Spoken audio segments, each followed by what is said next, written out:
And again, good morning. Welcome to Interfaith Spiritual Center Worldwide, where we know that nothing happens by chance, that everything is by a divine appointment.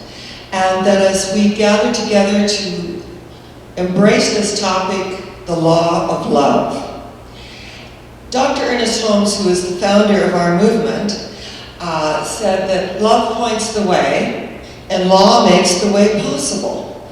And what that means is love is the grounded being, and the laws of life, cause and effect, and the energy of the universe. Love points the way, and that makes the way possible for having an avenue and a channel in which to express love. We are all part of this love energy. And we work on being more loving people, I know that, because when things come up in our lives and we're not feeling loving, and we're in our ego, that does not feel good. But when we are at one, energetically, with the universe, with ourselves and others, that flows through us. Otherwise, we are congested. You see, there's a place in us that has never taken offense. It has never been touched by grief. It is a place of, it's deathless, it's timeless, it's the energy that is eternal.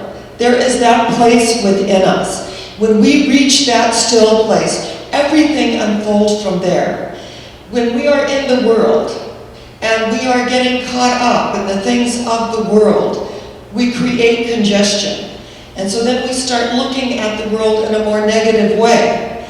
And not everyone is going to agree with us or be loving toward us. But we are called upon as spiritual beings to draw the larger circle. Remember, he drew a circle that shut me out, but love and I had the wit to win. We drew a circle that took him in. That when we are in a loving place, that is called compassion.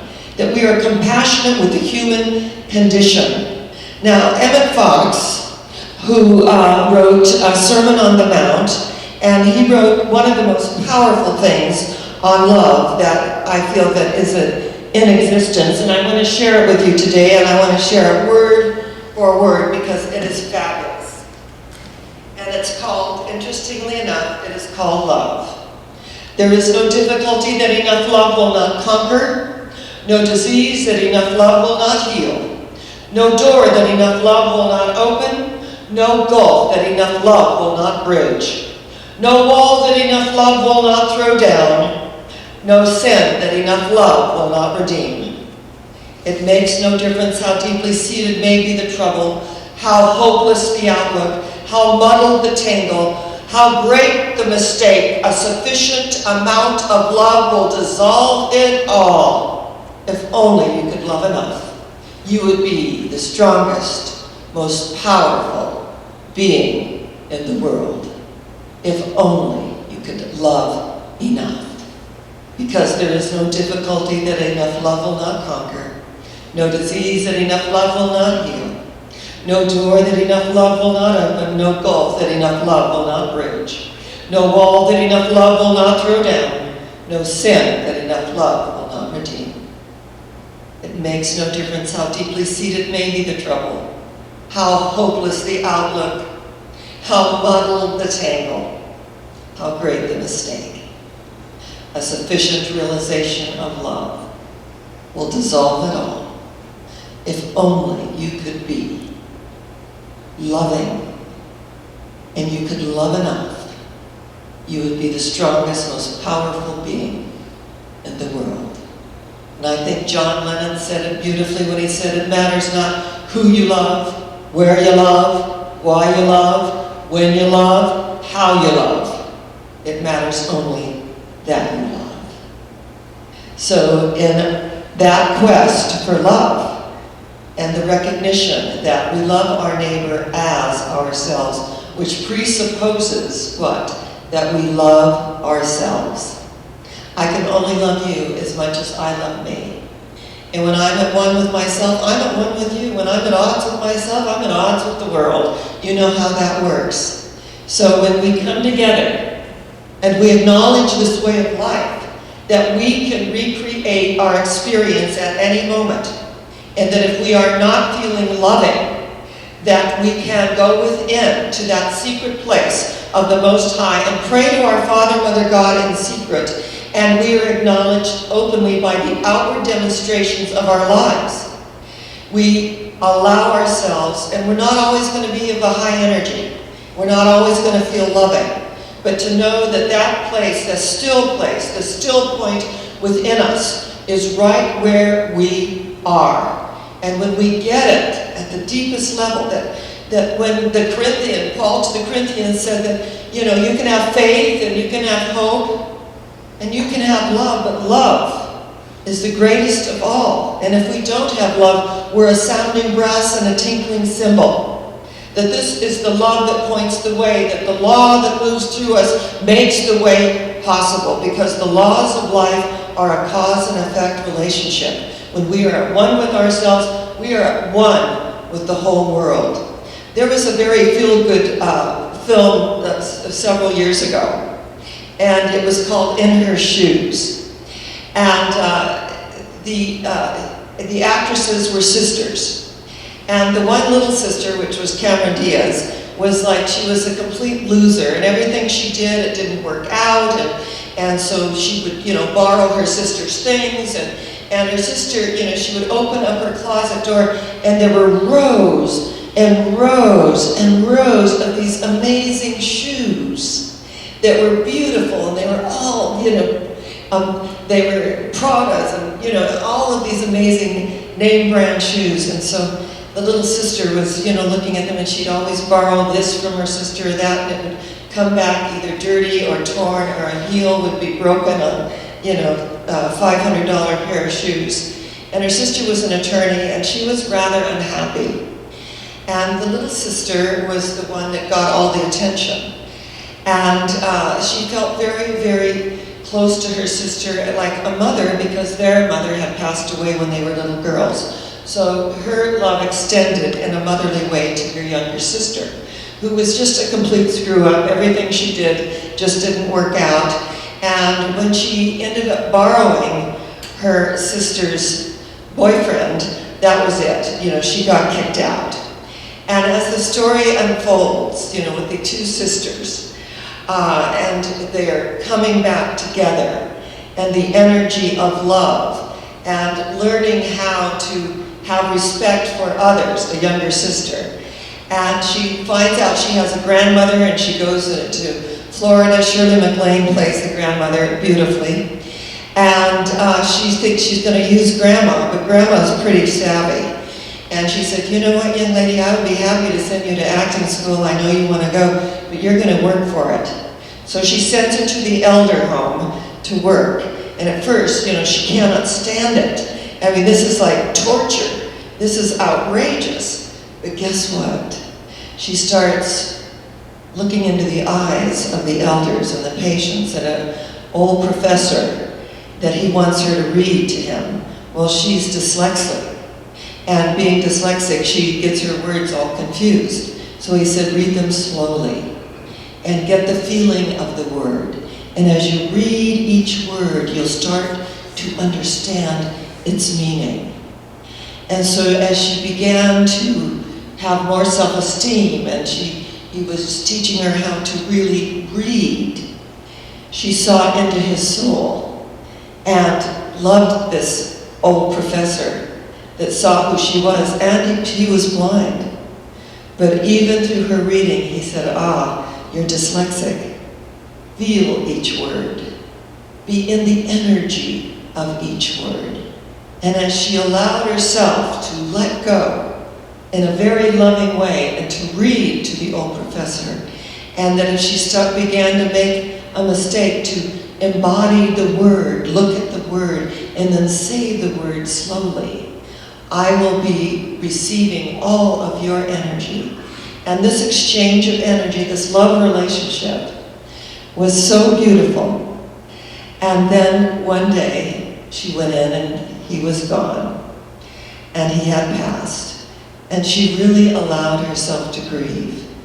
And as she was grieving, her grandmother, she could see that she was beginning to get it, that she wasn't out to use people, that she began giving of herself. And this is what love is. Love bears all things, feels all things, endures all things. That we can have faith, and we can have hope, and we can have love. And the greatest of these is love. And how the story unfolds where the two sisters, they reunite. And the older sister finds someone and she's getting married. And the younger sister recites a poem that she read from the old professor's book on E. E. Cummings. And it's about your heart is in my heart. And the great secret of life is that love is within the bud, within the tree. Love is within the root, the bud of the bud, within the tree of life that unfolds miraculously. That love is in my heart. You are in my heart. She recites this poem at her sister's wedding day. And as she recites this poem, the whole energy of the wedding party is uplifted in this unconditional love and forgiveness by the sister. Because I think that when we are loving, especially in intimate relationships, there is a forgiveness that comes into play when we are so vulnerable. And in our society, we play it safe. We don't want to be so vulnerable because it hurts. But the truth is, what is our pain but the breaking of the shell that encloses our understanding? And that when we step into someone else's shoes, they can be designer shoes or not, that there is an energy there. And that we begin to embody that energy of love. And that no matter how we've screwed up in the world, that love comes rushing in to lift us above that experience to the truth of our being. So today when we look at there is no difficulty that enough love will not heal. No door that enough love will not open. No bridge that enough love will not close that gap. That if we could love enough, we would be the strongest, most powerful beings on the planet. And when we are not feeling loving, to go within, to rest and to renew. And in our society, it's almost a sin. If somebody calls you and they wake you up, did I wake you? Oh, no. Because it's almost like, oh my God, I can't let anyone know that I'm resting, that I need to rejuvenate. So we live in this kind of workaholic society.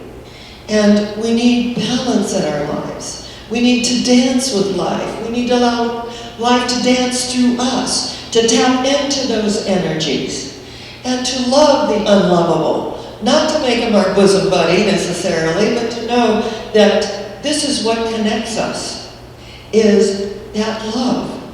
That we're all created in the image and likeness of God. We're told it's not only good, it is very good. And in this very good, it embraces us. So that when someone hurts us or we feel grieved about something, that we can realize that it's just some old wound that has been reopened that we need to heal. And as we heal our unfinished business, our issues that come up, that's a gift to us. It's such a gift. And I was in this situation and there was a person there and he thought he was really being funny and had very put down humor. And I wasn't feeling comfortable. And I was getting gas, and it's really interesting. I put the gas cap on the trunk. I've never done this before. So when the gas is filled and I close up the opening and I'm on my way home and I go into my garage and it smells like gas and I realize that I did not put the gas cap on, on my car, and so the gas was, leaking out. So I knew there's no place, I guess all gas caps that we leave and on the trunk and they go out, I said they must go to Jesus because I know there's probably a lot of them. And so I ordered, a new one, and I'm, sharing what happened, and this person said, well, don't you know that you don't put the gas cap on the trunk? I mean, like I don't get it, right? And it's not even good for your paint on your car, and I start getting the lecture. And I said, you know what? Because I kind of felt myself you know, that energy you kind of feel. And I said, it would be so much more productive if you would say to me, you know, if you put the gas cap on the trunk, it's really not good for the paint. So, you know, you just might put it somewhere else. I mean, I don't know where else we're going to put it. I guess we lift the trunk up and put it inside, who knows. But at least it wouldn't be out to the universe. You know, I did think about that as well. That I could say, this line of communication doesn't really work for me. And what would work for me if you'd say it in a positive way so that I can receive it in a positive way. But that's not always going to happen. So when it doesn't happen, then that's when we're called upon. If we have the awareness, we make the adjustment, right? So that's when we draw the larger circle. We include in whatever is going on in that moment. So when love points the way, and law makes the way possible, as we open to the laws of the universe, realizing with Ernest Holmes that love is the central flame of the universe. And as the central flame of the universe, we are ignited through that energy field. So this month, as we've looked at some amazing topics, and the law of non-resistance, and the law of release, the law of infinite possibilities that we've looked at this month, that we have an opportunity to recreate our lives on a higher level. And if we feel negative, that is a signal, it's a trigger symbol to go within, to just sit down and count our blessings, literally. To go into gratitude of how much we truly do have to be grateful for. And not everyone, I was discussing, you know, with someone in our community, how many people have left to go to the next level. And we counted up 20 people that, you know, since I started 18 years ago, that have made their transitions and that are on the other side. They are peering through the veil, sending their love to us. And it's up to us to be open enough to receive that love, pressed down, shaken together, and flowing over into every area of our lives. And as John Lennon said, it matters not who we love, where we love, how we love, just so we love. And when we love, that is the energy that spills over into everything that we do. And I believe that we're here to grow spiritually. And that we can, you know, talk a good game spiritually, but if we are not practicing it in our daily life, that is what is meant by the sounding brass and the tinkling cymbal. It means nothing. But when we can begin to embody it, and we can begin to embrace it, and feel it, and begin to move in the energy field with friends and loved ones and intimate partners and those that aren't so intimate, that we are all part of the human family. And being part of the human family allows us to express who and what we are. And I believe, with Sidney Poitier, that there is a friendly force in the universe. And he said that when he came over as an illegal alien from the Bahamas, and he said, I got a job washing dishes at the Waldorf Astoria. I didn't know how to read. I didn't know how to write. And he said there was an old Jewish man with great white bushy eyebrows. And he sat down with me every night at 11 o'clock after dishwashing was complete. And we read the newspaper. And he said he taught me how to read by reading the newspaper and sounding words out. I could read the newspaper. I don't know if this man is dead or alive, but there is something of him in everything I do. That is love. Love is patient. Love is kind. And I believe deeply in kindness. And I was seeing a special by Ellen DeGeneres. And she said that she started, for no reason at all, ending her shows with, be kind to one another. And she said, of course, it sort of backfired on me, because when I feel like not being kind, I'm the kindness lady. I have to be kind. So when you're the kindness lady, she said, it allowed her to, within herself, to reach down deep inside her for kindness when she didn't feel like being kind. So we're all kindness. We are all kindness.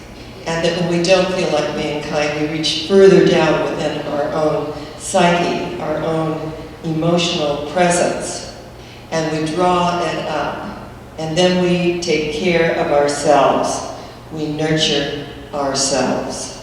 So I'm going to complete today with this great thing. I just love it, that Emmett Fox, there is no difficulty that enough love will not heal, no door that enough love will not open, no gap that enough love will not bridge, no sin that enough love will redeem.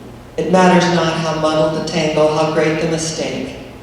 A sufficient realization of love dissolves it all. If only you could love enough, you would be the strongest, most powerful being in the world, because your heart is in my heart, and my heart is within your heart, and the root is within the root, and the bud is within the bud. And the great secret is, it's all from the tree of life that we are so intimately a part of. So I greet you today, not quite as the world greets you, but with profound esteem, in the realization that love points the way, that law makes the way possible, and that we can have faith and we can have hope, but the greatest of these is love. Love points the way. And that way is going where? Higher yet. Where is it? Higher yet. Where is it? Higher yet. Because we are in a high place and we will not come down. None of these outer things move us, because we are in a high place and we will not come down. I say namaste. The God in me absolutely loves the God in you, and I know the God in you loves the God in me. And if I am in that place in me, and you are in that place in you, there is truly only one of us. I say shalom, the peace that passes all understanding, and God bless us, everyone. And so it is. I love you and thank you.